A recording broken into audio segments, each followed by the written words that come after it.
everyone. Today we're going to talk about something that might seem small but can make a big difference in your writing. Avoiding run-on sentences or few sentences and comma splices. These little errors can really disrupt the flow of your writing. So let's dive into how to spot and fix them. First up, commas. Think of a comma as a pause, a little breath in your sentence. It tells the reader to slow down but keep going. For example, since it is hot today, comma, we will go to the beach. That comma after today helps break up the sentence, making it easier to read. Periods and semicolons are a bit stronger. They signal a full stop. Like, we're done with this thought. A period ends a sentence, while a semicolon links two related ideas, like my laptop is fully charged, semicolon, I unplugged the charger. It's a way to show that these two ideas are connected but complete. What is a run-on sentence? A run-on sentence happens when you cram two independent clauses together without the right punctuation. Recall, an independent clause is a sentence that can stand on its own. It contains a subject and a verb, okay? For example, I feed my dog twice a day. He likes to eat breakfast and dinner. Ooh, that was a really long sentence, right? Okay, well, that's a run-on because it forces two complete thoughts into one sentence without giving the reader a break. And if we look down at this example below, the independent clause definition, we have koalas eat eucalyptus leaves. And if we can see here, koalas is the subject, and then we have our verb, which is eat. So that's why it's really important for us to have a really good solid foundation on what independent clauses are, okay? Then we have a comma splice, kind of like a run-on's close cousin.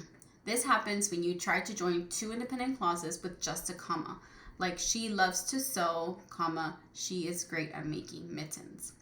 A comma alone isn't strong enough to do that job.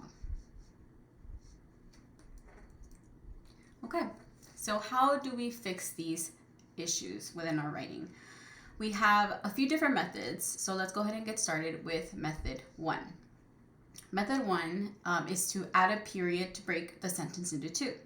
This method is useful when the two ideas don't need to be tightly connected and it clearly separates the thoughts. For instance, she left to the store, she needs milk, becomes she left to the store, period, she needs milk. Now each thought has its own space. Another option is to use a comma with a coordinating conjunction. Those fanboys words, for, and, nor, but, or, yet. We have an example here. The grocery store closed for tonight, comma, she will come back tomorrow morning. In order to fix this, we can throw in a coordinating conjunction along with our comma. The grocery store closed for tonight, comma, so she will be back tomorrow morning. It's very important that we add that comma along with our fanboy, okay?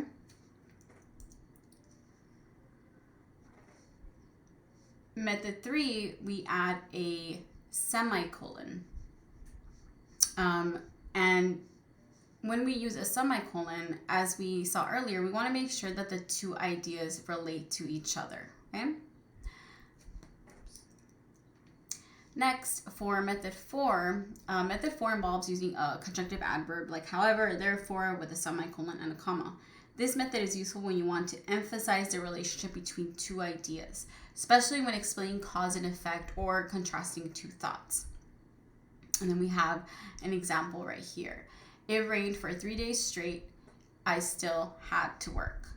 And to correct it using a conjunctive adverb, we write it rained for 3 days straight, semicolon, meanwhile, comma, I still had to work. This structure makes the relationship between the two ideas clear and it shows that they are connected. Method 5 is our last method. So in this method, you use a subordinating conjunction to fix run-ons and comma splices. Subordinating conjunctions like because or since are useful when you want to show that one idea is dependent on the other. For example, Karen left her house late, she woke up late. Should be Karen left her house late because she woke up late. And if the conjunction starts the sentence, like since it was a sunny day, everyone went to the beach. Remember to add a comma after the first clause. Okay. I know this could be a little bit confusing with subordinate conjunctions. But again, going back to understanding what an independent and a dependent clause is very useful in this case. If we have our subordinate conjunction between two different independent clauses, then we don't need any punctuation. However, if we move it to the front, like in this example, then we need a comma. Why? Because we have now turned an independent clause into a dependent clause. So we need that comma to punctuate it correctly, and then we can put our following independent clause.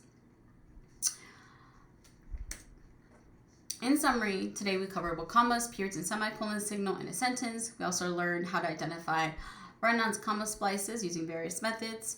By applying these strategies, you can make your writing clear and more effective. So let's move on to some practice in the next class meeting. I'll see you guys later. Bye-bye.